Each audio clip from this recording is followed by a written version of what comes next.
সব রকমের ভর্তা এটা আপনারা ট্রাই করেছেন, কিন্তু কখনো কি এরকম ঢেঁড়সের ভর্তা ট্রাই করেছেন? যারা কখনো ট্রাই করেননি তারা অবশ্যই এই রেসিপিটা দেখে ট্রাই করবেন। সত্যি এই ভর্তাটা খেতে অসাধারণ। By the way, Assalamu alaikum. I am Mr. Nashmin and welcome back to Mr. Nashmin Cooking Channel. প্রতিদিনের মতো আজকে আমার আপনাদের সামনে হাজির হয়ে গেল একটা ইজি রেসিপি নিয়ে। সেটা হচ্ছে কিভাবে বাসায় খুব ইজিলি ভাবে ঢেঁড়সের ভর্তাটা বানাতে হয়, সেটাই আমার আপনাদের সঙ্গে শেয়ার করতে যাচ্ছে। So let's go to my kitchen and just cook. So at first আমার আম্মু এখানে নিয়েছে ঢেঁড়স। আমার আম্মু ঢেঁড়সগুলো একদম পরিষ্কার করে নিয়েছে, ওয়াশ করে নিয়েছে।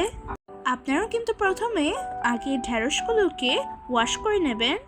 দেখেন আমার আম্মু পিছের অংশটা আর সামনের অংশটা কেটে ফেলেছে। আপনারাও কিন্তু আগে প্রথমে এই ঢেঁড়সগুলোর সামনে এবং পিছনে যে অংশগুলো রয়েছে সেগুলো আপনারা নাইফ দিয়ে কেটে নেবেন। তারপর এভাবে আমার আম্মুর মতো ছোট ছোট পিস করে কেটে নেবেন। আর এই তো দেখেন আমার আম্মু সবগুলো ঢেঁড়সগুলোকে এভাবে কেটে নিয়েছি পিস পিস করে। আর এই তো কেটে নেওয়া হয়ে গিয়েছে, সো আমার আম্মু চলে যাবে। অ্যান্ড দেন আমার আম্মু দিয়ে দেবে তেলটা গরম হয়ে আসলে আমার আম্মু এক এক করে পেঁয়াজ দিয়ে দেবে এবং রসুন কুচি দিয়ে দেবে কিছু গ্রিন চিলি। অ্যান্ড এটাকে কিছুক্ষণ মিডিয়াম ফ্লেমে এভাবে হালকা করে ফ্রাই করে নিতে হবে। স্প্যাচুলা দিয়ে আমার আম্মু কিছুক্ষণ ফ্রাই করে নেবে। যখনই ব্রাউন কালার হয়ে আসবে তখনই চুলা থেকে নামিয়ে নেবে।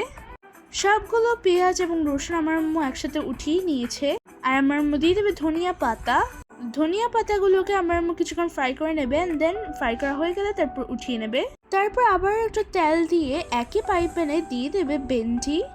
আপনারা চাইলে এটাকে ভেন্ডি বা ঢেঁড়সও বলতে পারেন। অ্যান্ড দেন আমার আম্মু ভেন্ডিগুলো একসাথে ভেজে নিয়েছে। হালকা করে আমার আম্মু এগুলোকে ভেজে তারপর উঠিয়ে নিয়েছে। আর এই তো দেখেন সবগুলো আমার আম্মু ফ্রাই করে নিয়েছে, ঢেঁড়সগুলোও ফ্রাই করে নিয়েছে। আগে থেকে আমার আম্মু কিছু ড্রাই ছিল আমার আম্মু ফ্রাই করে রেখেছিল। ফ্রাই করার পর আমার আম্মু একসাথে আগে থেকে যে পেঁয়াজ এবং রসুন যে ফ্রাই করে রেখেছিল সেগুলোর সাথে খুব ভালো করে সল্ট এবং সরিষার তেল দিয়ে মেখে নেবে। আর হ্যাঁ, সল্টটা কিন্তু পরিমাণ মতো দিতে হবে, আর সরিষার তেলও আপনারা চাইলে কম বেশিও দিতে পারেন। অ্যান্ড দেন খুব ভালো করে এটাকে মিক্স করে নিতে হবে। এই তো মিক্স করে নেওয়া হয়ে গিয়েছে। অ্যান্ড দেন আমার আম্মু আগে থেকে কিছু ধনিয়া পাতা ভেজে রেখেছিল, সো আমার আম্মু এখানে সেগুলো মিক্সড করে নেবে। অ্যান্ড দেন আমার আম্মু দিয়ে দেবে চিলি ফ্লেক্স মশলা। অ্যান্ড দেন আমার আম্মু খুব ভালো করে ধনিয়া পাতা এবং পেঁয়াজ রসুন এবং ড্রাই চিলি এগুলোকে সব কিছু মিক্সড করে নেবে। সবগুলো একসাথে খুব ভালো করে এভাবে মিক্স করে নিতে হবে। আর এই তো মিক্সড করে নেওয়া হয়ে গিয়েছে। আর হ্যাঁ, ভেন্ডিগুলোকে কিন্তু একেবারে ভর্তা করে নিতে হবে, হাত দিয়ে খুব ভালো করে মিক্সড করে ভর্তা করে নিতে হবে। আপনারা দেখতেই পাচ্ছেন যে কিভাবে আমার আম্মু ভেন্ডিগুলো ভর্তা করে নিচ্ছে। স্ক্রিনে যেভাবে দেখতে পাচ্ছেন সেভাবে আমার আম্মু ভর্তাটা বানিয়েছে। এগুলো কিন্তু দেখে বুঝে নিতে হবে, এটা বলার কিছু নেই, আপনারা দেখেই বুঝতে পারবেন। সবকিছু মিক্স করার পর এবং সবকিছু ভর্তা করার পর আমার আম্মু এখানে অ্যাড করবে ম্যাঙ্গো পিকেল। আমার আম্মু আমের আচার বাসায় বানিয়েছে, ওই আমের আচারগুলো আমার আম্মু দিয়ে দেবে। আমের আচারটা আমার আম্মু খুব ভালো করে দিয়ে খুব ভালো করে মিক্সড করে নেবে।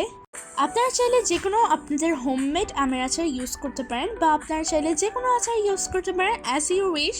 দেখেন সবকিছু মিক্সড করা হয়ে গিয়েছে। আর এই তো রেডি হয়ে গেল আমাদের ঢেঁড়সের ভর্তা। আপনারা যদি এই আমের আচারটা আপনাদের এই ঢেঁড়সের সাথে মিক্সড করেন তাহলে তো আপনার এই ঢেঁড়সের ভর্তাটা আরও টেস্টি হবে, খেতেও অনেক বেশি মজা লাগবে। আর এই ঢেঁড়সের ভর্তা দিয়ে আপনারা নিমিষেই 3-2 প্লেট ভাত ফিনিশ করতে পারবেন। যখনই বাসায় কোনো তরকারি না থাকবে খুব সহজেই খুব ইজিলি ভাবে আপনারা এই ঢেঁড়সের ভর্তাটা বাসায় বানাতে পারবেন। কোনো ঝামেলাই ছাড়া খুব ইজিলি ভাবে এই ঢেঁড়সের ভর্তাটা বানাতে পারবেন। সো আমার আম্মুর এই ভিডিওটা আপনাদের থেকে কেমন লেগেছে অবশ্যই কমেন্ট করে জানাবেন। আর যদি এই ভিডিওটা একটু ভালো লাগে থাকে তাহলে অবশ্যই লাইক শেয়ার কমেন্ট করে দেবেন। যারা আমার চ্যানেলটাকে সাবস্ক্রাইব করেনি তারা অবশ্যই আমার চ্যানেলটাকে সাবস্ক্রাইব করে দেবেন, এবং যারা আমার চ্যানেলটাকে আগে থেকে সাবস্ক্রাইব করে রেখেছেন তাদেরকে জানাচ্ছি অসংখ্য ধন্যবাদ। সো আজকের মতো বিদায় নিলাম, দেখা হবে অন্য কোনো ভিডিওতে। আল্লাহ হাফেজ, see you next time, by.